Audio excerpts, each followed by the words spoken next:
కూటమి సర్కార్ అసమర్థ పాలన మరోసారి బయటపడింది. గుంటూరులో నలుగురు కుటుంబ సభ్యులు బతికి ఉండగానే చంపేశారు. వెంకటరామయ్య కుటుంబం ఇటీవల గుంటూరు ఈస్ట్ నుంచి వెస్ట్ పరిధిలోకి మారారు.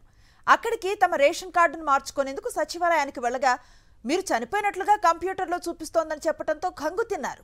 బతికుండగానే చనిపోయినట్లుగా చూపించడం ఏంటని ఆశ్చర్యానికి లోనయ్యారు.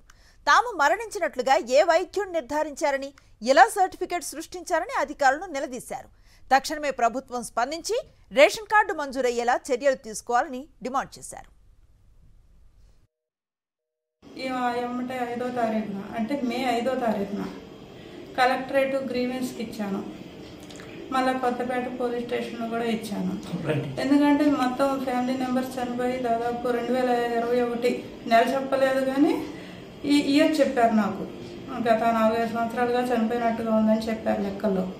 మేము చనిపోయామని డెత్ అని సర్టిఫికెట్ పుట్టడానికి ముఖ్య కారకులు ఆ కుటుంబమే. బొక్కుల పార్వతి, బొక్కుల బ్రహ్మం, బొక్కుల లీలానాథ్, బొక్కుల రూపాదేవి, ఇలా ముగ్గురే ఈ యొక్క డెత్ అనే సర్టిఫికెట్ పెట్టి ఆస్తి అమ్మాలని, ఈ కబ్జా చేసిన ఆస్తి అమ్మాలని ఈ యొక్క కుట్ర చేశారు. ఈ తప్పుడు ధృవీకరణ పత్రాలు సృష్టించి కుటుంబాన్ని చాలా పరువు నష్టం అన్ని రకాలుగా మమ్మల్ని వేధించారు. ఇక మేము తిరగని చోట లేదు. ప్రతి ఆఫీసు తిరిగాం, ప్రతి ఆఫీసర్ చుట్టూ తిరిగాం, కానీ ఎక్కడా న్యాయం లేదు.